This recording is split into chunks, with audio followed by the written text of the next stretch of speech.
What's going on, y'all? We're live again for another Monday live stream. I had to get a couple of notes together, and so I wanted to make sure that um, I had everything I needed to kind of discuss things with the fam for this week, and talk about what today's sprint is going to be, and also you know give you a little bit of clarity. Um, Specifically about what this community actually is. Okay. And then I'm going to talk a little bit about camera ideas and kind of a miniature rant about cameras. And so that's what I have. I'm going to pull up my notes here about today's sprint topic. Today's sprint topic, I wanted to lean a little bit into a little bit more controversial, more where you're kind of challenging the way that your audience perceives,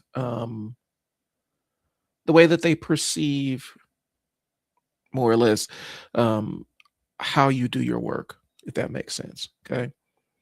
And so I'm going to pull up the sprint here. I'm sorry. I'm kind of scrolling through my notes here and I'm not seeing the sprint topic that I had selected. So forgive me. I'm also probably going to set up other stuff in my community here. So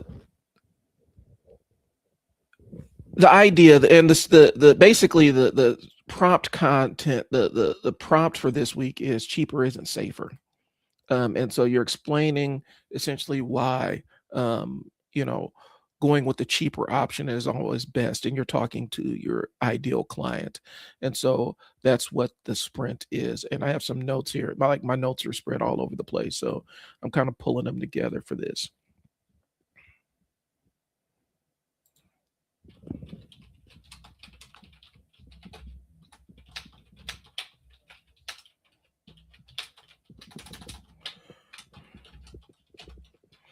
How's everybody's holiday been? How did that go for you guys? I know for a lot of business owners, this is kind of your natural time where you build in time off for yourself. I managed to squeeze in a couple of days off. I didn't necessarily take anything off really. Um, in terms of, not working. Like I worked pretty much every single day, but I did get a chance to kind of hang out with fam and things along those lines. And so, really excited to be back in the grind of things and really excited to really see where this community goes over the next couple of days or over the next couple of years. Um, I'm excited because I think that this community offers a fantastic opportunity for business owners to jump in and get some hand holding, some direct assistance when it comes to creating content, as opposed to just having more or less um, no options provided to them. Where you actually have somebody who is locked in and engaged and wants to teach you some of the basics of recording your own content without having to outsource that stuff, and teach you some of the best practices and things along those lines, and some quick hacks that make your life a little bit easier as a business owner that's recording their own content. Um, I just shared this to our main group here. All right. So it looks like we got people in the chat or people watching. Let's go. All right. So um the reason why I simplified our weekly sprint, and this is something I've been revising over the weeks, because initially it was a 5-day sprint, and I wanted to make it a 3-day sprint because typically when we have 5-day sprints, people would get to like day 3 and then drop out, and it would kill all the momentum they built because they make it so that their look back window is a little bit longer and they are less pleased with the output of their product. And so I wanted to shorten the gap between coming up with the concept for the video for their business and publishing the video for their business. I thought that was really important to shorten that gap. And so that's why I shifted from a 5-day sprint to a 3-day sprint. And I thought I had a decent framework with the 3-day sprint, but looking back on it, it could be a little bit daunting for beginners.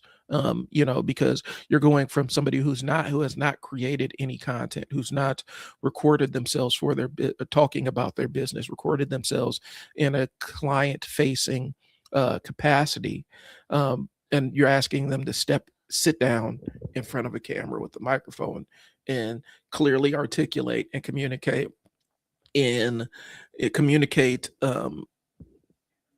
in something that's going to resonate with their audience, that's going to connect and also drive a point home. And those are skills that you build over time. And so really the concept of the sprint was I wanted you guys to get your reps in and start flexing your muscles about creating content, because that's the only way you get better. Realistically, I think a lot of times we want to jump in and bypass a lot of the learning process. We want to uh, avoid all the pains that come with not knowing how to do something and the stumbles you make, and avoid all the mistakes that you make when you're first starting out, and just leapfrog to the success. And that's not how you learn anything. Um, in order to gain not even mastery, a novice level understanding of something, you have to jump in and make some of the mistakes and then learn from the mistakes and reiterate and get better. And I think one of the things that I was doing with the 3-day prompt was I feel like I was progressing people a little bit too fast. Okay. And so um, that's why I altered a lot of the 3-day prompt. And I changed the way that I was doing it because I really wanted to simplify that front end, where I wanted you to get the feeling of making and creating a video that is a working draft.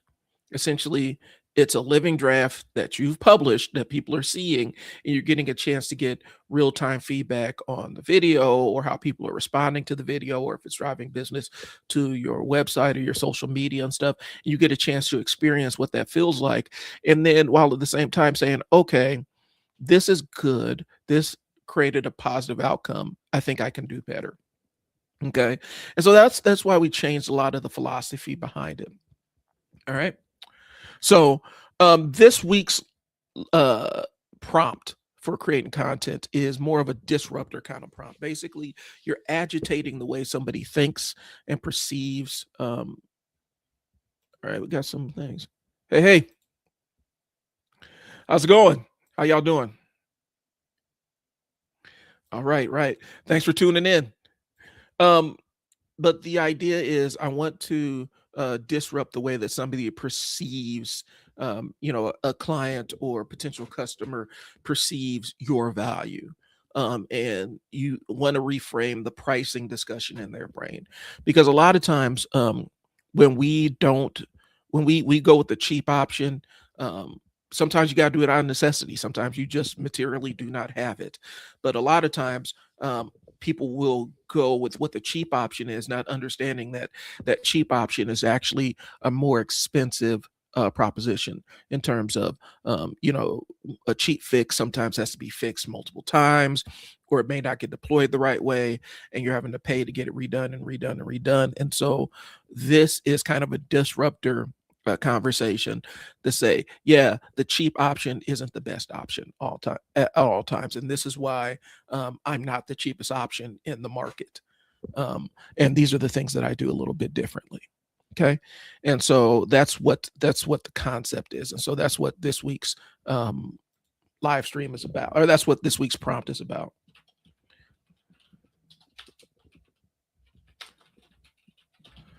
All right. So I'm gonna get into the framework about what. All right. All right. All right. Hey, I'm excited to have you. So we're gonna get into the meat of this thing. First things first. We're gonna talk about what the prompt is. All right.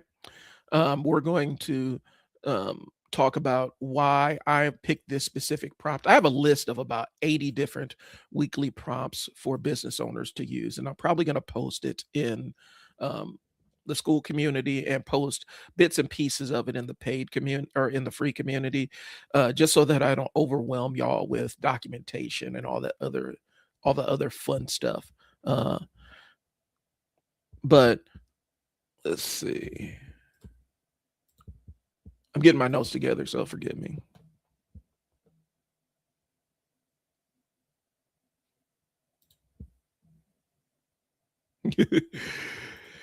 Hey, they'll come and go. I'm not worried about it. The idea is I'm going to engage people that want to stick around. If they don't want to stick around, then they're going to miss out on the information. But I'm more locked into people that are aligned with what we're doing here, and understand that I'm big about not making things as polished. Where I'm releasing the raw version of things, and I want people to lock in on the fact that they don't have to be camera perfect. Their messaging doesn't have to be verbatim perfect. It's just getting the messaging out there. Okay. So I talked about a little bit about why I simplified the sprint. Okay.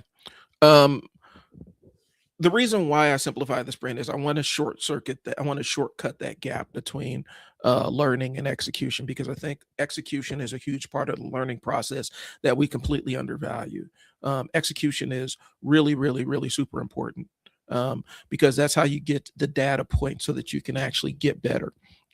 Some people want to learn and never get into any kind of execution frame, and that's why they are perpetually stuck in one place. Okay.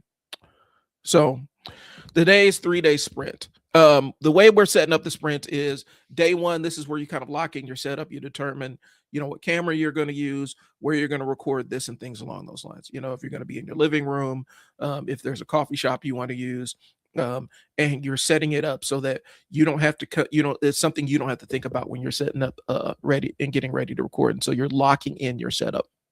Okay. Day two is record the video. That's really what day two is. Don't rehearse it. Don't optimize it. We create your outline, and then we just go. You use the framework I'm gonna provide you, and then that's how you go. And then day three is where we post it. You watch it once and post it raw and walk away. Don't tinker with it. Don't try to edit it or anything. Uh, Day two is really where you're going to record maybe one or two versions of it, and find the version you're happiest with.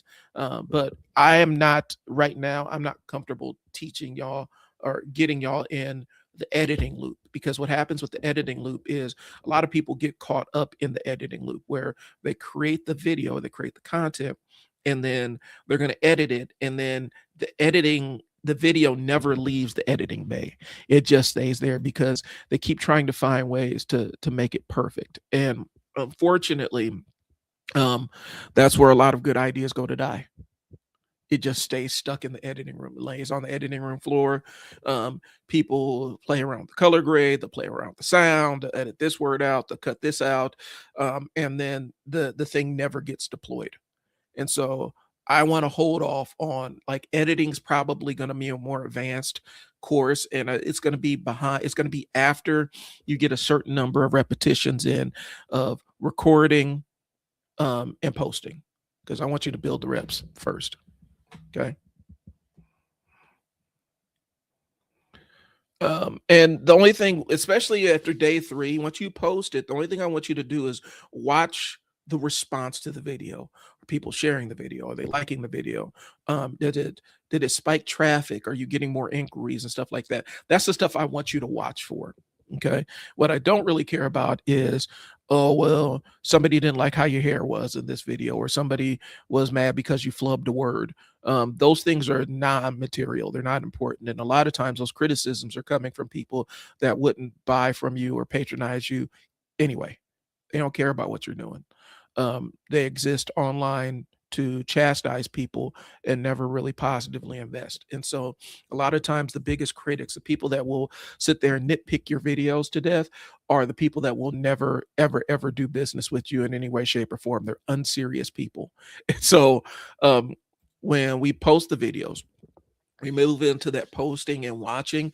I don't want you to go into the comments too much and get into the hand-to-hand combat in the comments of trying to defend your video and things along those lines. I'd rather you post it and see how for the lack of a better word, how the market replies to you, whether people are lining up, or calling you, or liking or sharing or engaging with your content.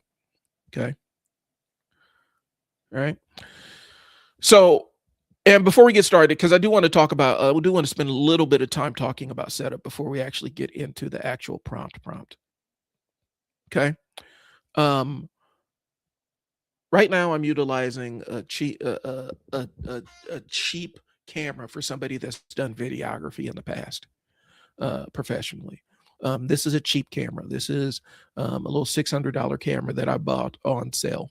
It's a point and shoot. It's a Sony ZV-1, I think, um, and it's an old model. And the reason why I got it is because I like the image, and it's small, and I can literally just plug it into a capture card on my computer and go. Um, and it was a step up in video quality from what I was utilizing before. Um, which was a $60 webcam. Like it was a $60 webcam that I bought on Amazon. Might be 70 bucks. I bought it on Amazon. And that's what I was using. I have bigger cameras. I have more expensive cameras. I have more powerful cameras, but this is the camera that works. This is the one that's easiest for me to set up. It's the one that I don't have to worry about being out of my kit if I'm out on a shoot or anything. And so this is the one I go with. Um, for some of you, your cell phone is going to be that camera. You know, it's going to be easier for you to utilize your cell phone and talk to it selfie mode. That's fine. There is a little bit of a learning curve when it comes to utilizing your cell phone as a webcam. And so if you're not into the technical back and forth of that in terms of what it actually takes and downloading that app, so it's not really that complicated. But if you're not really into the technical side of it, I would suggest getting you a decent webcam. Like I said, I got this one. This is a Cam Link from Elgato. It's an old Cam Link. I think it's like their first one. Got it for 70 bucks on Amazon. Okay. I didn't spend a lot on that piece of camera equipment. And the only reason I'm not utilizing it is I like this image slightly better. But that also comes from the fact that I've been paid to record stuff for people. And so my perception of what is acceptable looks a little bit different. But I'll be honest with you, most people have not been able to tell the difference between my webcam stuff and my point and shoot camera that I have. Okay. It's just a simple preference. Go with the camera that makes sense for you, that makes your life easier. That is the most important thing. Because to be honest with you, when we're recording content, when you're recording video content for social media, people are looking at it on a small phone. They're not watching it on big monitors, or not watching it on a big screen. And so your image quality just needs to be passable. It doesn't need to be amazing. It doesn't need to be exhilarating. It needs to be passable. The thing that makes a difference for most people is audio. People will watch uh, a lower quality video, but they will not watch a great video with bad audio. It just won't happen. So you need to make sure that you're investing in some kind of mic setup, or if you're utilizing your cell phone, you're holding the cell phone a good distance away from yourself so that your mic can pick up what you're saying. Okay. And so, but I think people get too caught up in the gear acquisition side of things, where they'll ask me, well, what kind of camera should I get? Um, my tolerance for an expensive camera is different than what your tolerance for an expensive camera is going to be more times than that. Okay. For me, an expensive camera is $5,000. And that just comes from doing, actually getting paid to record stuff for people. Um, I would not recommend a $5,000 mirrorless camera for somebody who's just getting started out, who's just starting out. That's ridiculous. There's no point in somebody getting an expensive mirrorless camera if you are beginning, because like an expensive mirrorless camera, and this isn't even an expensive one. This is one of my older mirrorless cameras. This is a Sony A6500. I would not recommend this if you are just starting out recording content. And the reason why is the every button, switch, or knob on that camera comes with a learning curve. And there's a lot of switches and knobs and settings on that camera. And so I would not advise that somebody start out with a mirrorless camera and capture card setup. You know, I would save that for once you get comfortable talking in front of camera. You're comfortable with getting audio that sounds good, and you're not having to worry about all the other stuff. Like, I wouldn't advise going with even a cheap mirrorless camera to get started with. I would save that step for later on. Use a cell phone, use a webcam. If you can get one for free or one for like, a couple $100, then maybe a mirrorless camera. But understand that once you start getting into all the menus and all that other stuff, and you really start trying to optimize and tweak, and you're looking at YouTube videos to tell you what camera settings to use, you've already you've already jumped the shark. You already are in too deep. And all you're going to do is immerse yourself in more knowledge that that doesn't necessarily benefit a beginner. Okay. Okay. The best camera is going to be the one that is easiest for you to use consistently. That's your best camera. Image quality isn't a bottleneck. Okay. Once you learn how to frame yourself in a picture and all that other, frame yourself in a video and stuff, the rest becomes easy. Here's what I'm going to say. Go with the simplest camera for you to use. Go with the most available and accessible camera, because people will watch low quality video over a high quality video with bad audio. Audio is more important than anything else when you're recording content for online. Okay. Bad video isn't a bad camera. It's bad decisions that go along with it. And I just rather you get started quickly and get the reps in before we start worrying about specializing in equipment. Right. Again, that's why if you have a kid that you're teaching how to drive, you don't give them a brand new car. You give them a car that that they can ding up a little bit, because they're still learning, in the process of learning. Okay. So this week's prompt, why this prompt exists, first of all. Cheaper. The prompt is cheaper isn't safer. It usually costs more later because blank. Okay, that is the prompt. Basically, what you're doing is you're kind of talking about, we're having trouble connecting to Facebook. Maybe an issue on Facebook's, and we'll keep trying. Fantastic.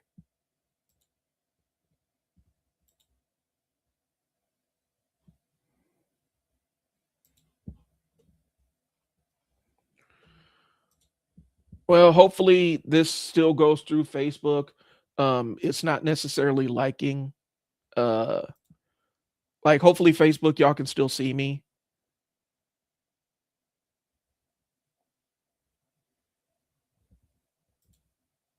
Hopefully on Facebook, y'all can still see me and what I'm doing, because I just got an error message. So we'll see where this goes. This is one of the things that comes along with being on live television or a live stream. Anything can happen. So Facebook might be going out. I don't know if I'm getting on Facebook. I don't know if my message is reaching Facebook or not. So we'll see after the fact.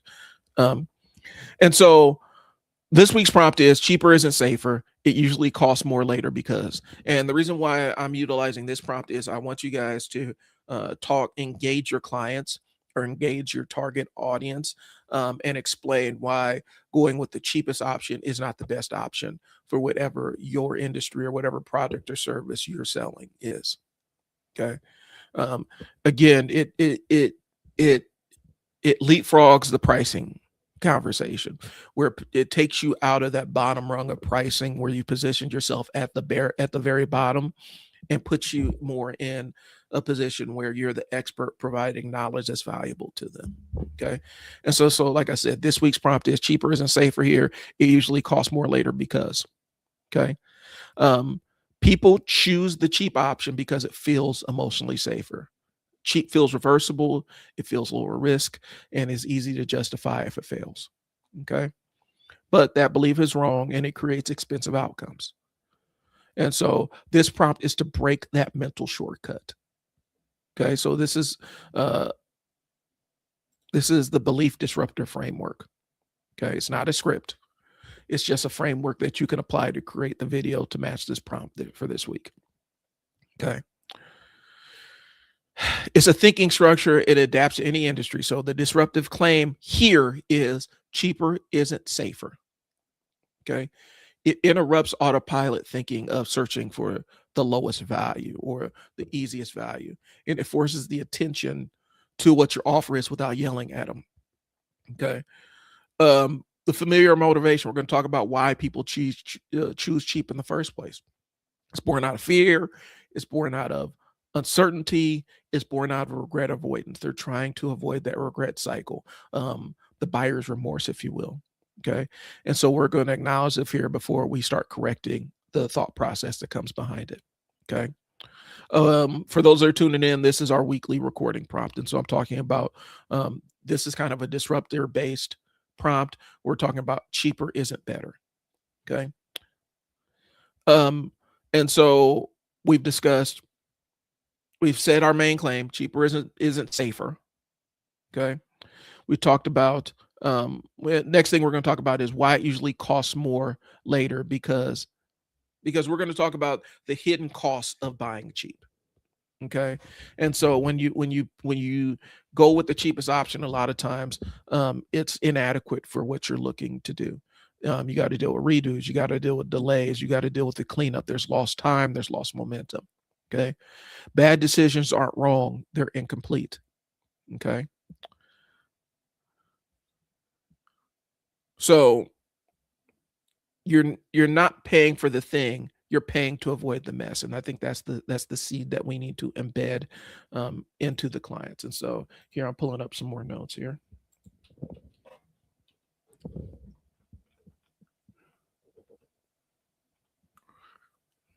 Okay.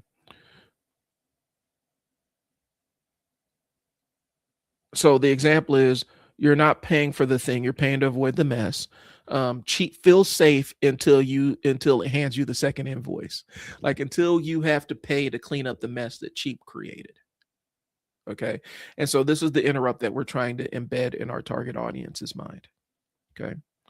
So that is really what this is. And so this week's prompt is cheap isn't safer. And I'm gonna give you the simple framework for that. So, and how I want you to record these videos, and I want you to tag me in these videos. I want you to record, I want you to post and tag me so that I can pat you on the back for getting it done. Okay. So step one, we're going to state the disruptive claim. Okay. This is going to be a 60 to 90-second video.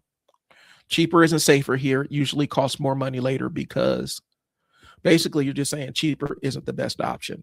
And you're validating what your price point is and why, your price is the way it is and why you don't cut corners and stuff like that. Okay. So we're going to state the belief plainly. All right. Cheaper isn't safer here. Interrupting that thinking and forcing the attention. And we're going to acknowledge why people choose cheap. Okay. We're going to name the fear without shaming anybody. Okay. And so we talk about what they're trying to avoid, why paying more feels risky. Okay. This is the idea is you want to build trust by showing you understand the decision before correcting it. Okay. 3, we're going to talk about the missing cost, the thing that we're not seeing when we go for the cheapest option. Okay. We're talking about the cost that doesn't get included. If you go to a cheap mechanic, they may fix one problem by damaging 4 other things in your car. Okay. We want to talk about it. And so we're going to talk about the cost that didn't get included. And these are specific. We're not going to use hypotheticals. So when somebody takes a cheaper version of the service that you're offering, what problems do they normally encounter? What corners are normally cut from your professional experience? Okay. What shows up every time? We're going to talk about redos. We're going to talk about delays. We're going to talk about cleanup, and we're going to talk about lost momentum. Like any combination of those things is going to drive the point home. But what is lost when people pay for the cut rate service of what you're doing, the cut rate version of what you're doing? Okay.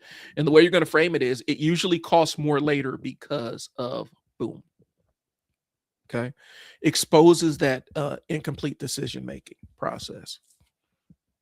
Okay. Show that this isn't a one-off situation. We talk about how it manifests in different ways, like how um, cutting the corners here leads to other problems down the road. Okay. Speak from repetition. This is not theory. Things that you've seen in real life applications, you've seen problems that you've seen your clients experience from going with the cheapest option all the time. How many times do you see this, and what always happens next? Typically, the phrasing is that's when people normally contact me to to sort out things and help them get back on the right track. This is where the authority comes from. Okay. And so you're going to reframe the old buying logic with the better one. Okay. One sentence they can repeat. You're not paying for the thing, you're paying to avoid the mess. And cheap feels safe until you get the second invoice. Okay.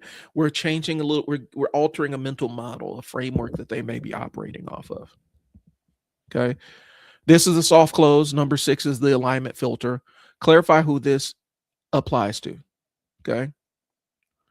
And so this is not a CTA. This is not, there's no pitch or anything. You're saying if you're shopping purely on price, or you're saying if you're optimizing for long-term results, this makes sense. If you're shopping purely on price, it probably won't. So basically, you're saying you could either have long-term results or you can have the discounted price, but you can't really have both. And it kind of pre-qualifies the audience and filters out people that won't fit. Okay.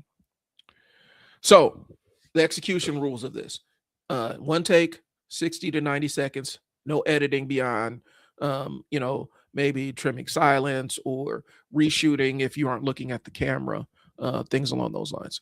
Okay. And post it without a whole lot of post editing added to it. Okay.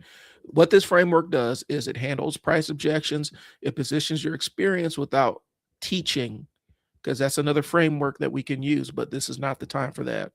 It filters clients before they get in a conversation with you, and it makes your content do the work instead of just existing. Okay. So that's why we're utilizing it. So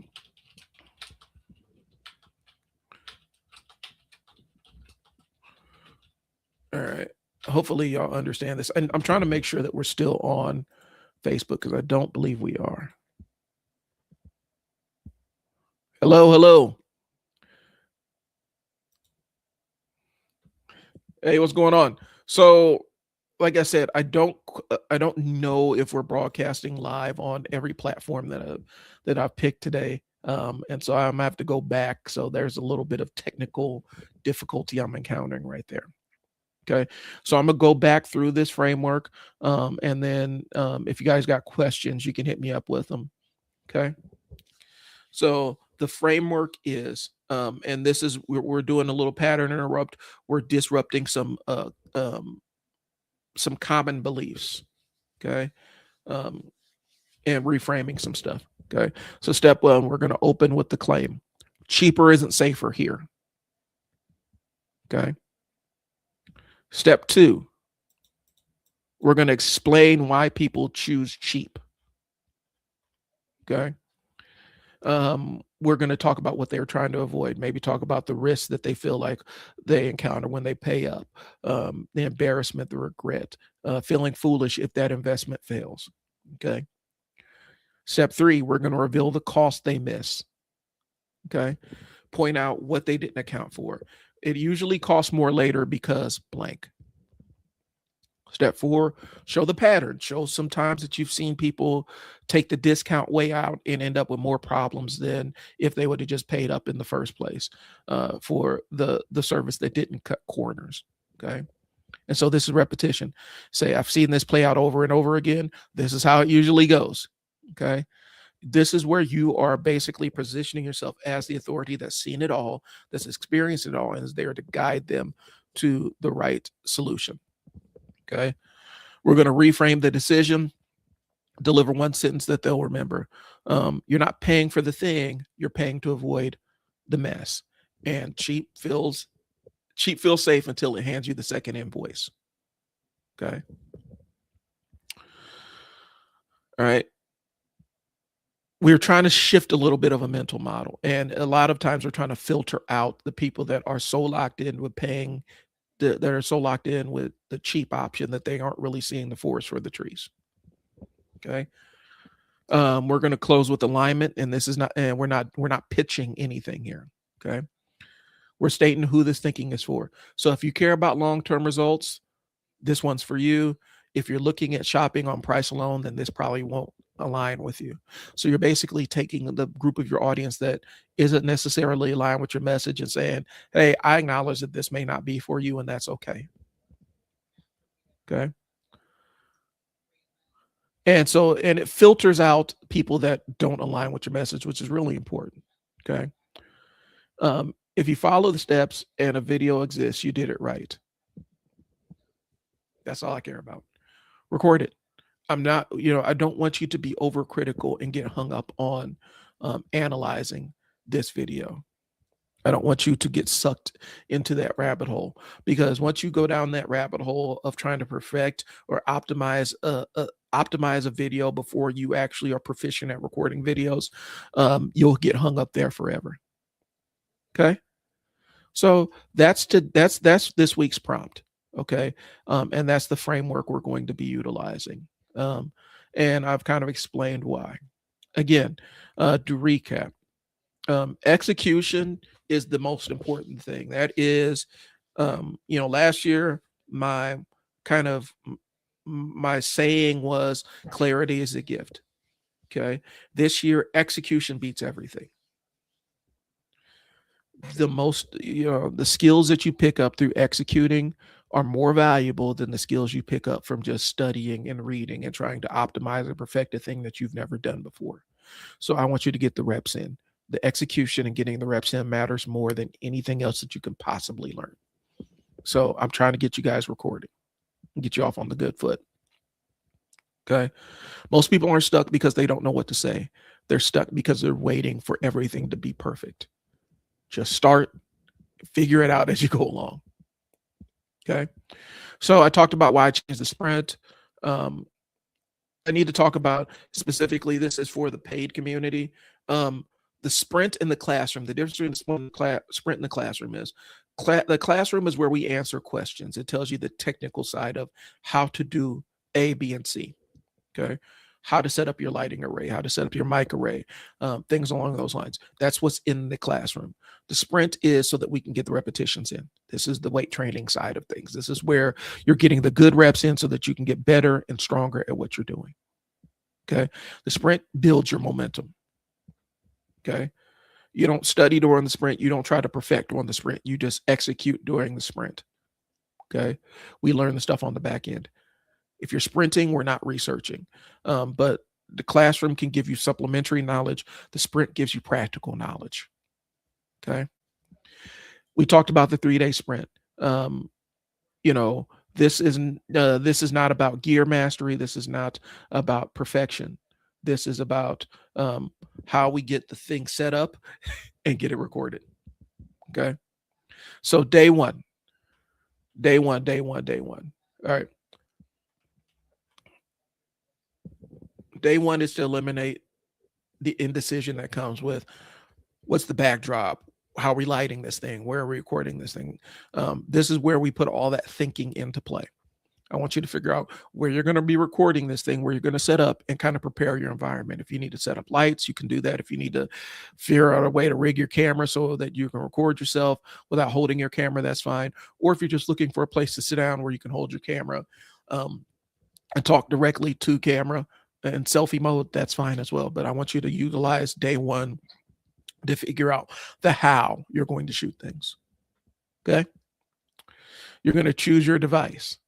I don't want you to go with expensive webcam or expensive or even cheap mirrorless cameras or DSLRs or anything along those lines. I want you to find the simplest camera that you can use. Some more times than not, it's going to be your cell phone or a good webcam. These things are great. They work very well. And you don't have to fiddle with them a lot. Okay. You can always switch. You can always upgrade later. Okay, but pick your easiest setup to make content for yourself. Phone or webcam. Pick your location. You're going to be at your desk. You're going to be at the couch, office, car. Um, Pick where you're going to record. And I would encourage you to try different areas. Just if you record in your office one time, find a place and record in your car another time. Like, try out with things that make you feel comfortable. Okay, because the environment you're most comfortable in is where you're going to make your best content. Okay. Set the frame. So eye level, make sure that your head and shoulders are in the frame. Camera stays put more or less. And turn on your grid lines if you have them, and put your eye or your head at the intersection of one of those grid lines. Okay. Choose the backdrop. It's going to be a plain wall. It's going to be a bookshelf, office background, virtual background. That's what I have running right now, because I'm basically recording in my storage space. And then just kind of figure that piece out. And then number 5, you're going to test your audio. Okay. Can you hear yourself clearly? If yes, then stop fooling with it. Okay. The rule that makes day one work is once day one ends, you don't need to change your setup during the free sprint. Like, you can keep your setup pretty much static and record as much content as you want until you're ready to try out a new backdrop or a new setup. You don't need to upgrade. You don't need to reframe because things feel off. Okay. So day one, we're going to set up and lock in. Day 2, we're going to use the framework I just provided and record the video. Day 3, we're going to post the video. And that's how it goes, y'all. And so day 2 is, I would say you could probably record 2 or 3 versions of that video and pick the one that's your best take and run with it. Okay. So I hope that made sense, and I really hope that you guys got something out of this. I'm hoping that my stuff got to Facebook. I'm really hoping.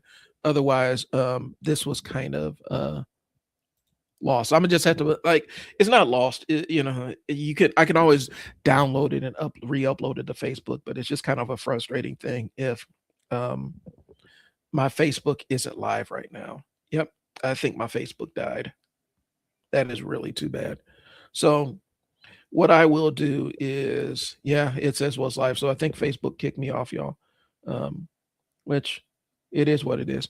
So I'm gonna re-upload this as a video and see. But yeah, this week's prompt is we're gonna talk about basically why cheaper isn't the best option. And this is for your clients. And you're going to talk about why you aren't the cheapest. You're not the cheapest person in your space, and what corners are being cut when somebody pays for the cheapest option, and some of the pain points that they might experience. So that's kind of generally what this week's recording prompt is. If you're looking for the framework, I will post that in the comments or even the show notes, so that you guys can see this specific framework that I'm asking you to use to create videos.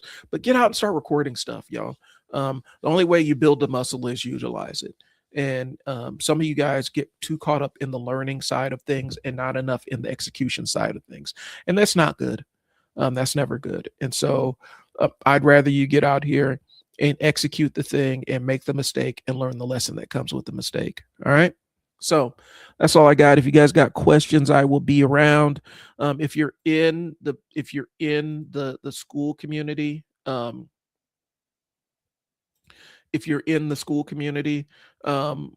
this is the time. Let's not dilly-dally, let's not drag it. Let's go ahead and make the video. If you're in the Facebook community, let's go ahead and make a video. If you're in the school community, you can always hit me up for assistance or whatnot. Facebook community, I'm available as well to help out. But guys, that's all I got for this week. I'm gonna go and see and fix like I said, some of my destinations are jacked up and they're not streaming appropriately. So I need to go and make sure that StreamYard isn't messing up. I do appreciate y'all's time. Thanks for tuning in. Get started recording. Talk to y'all later. Peace.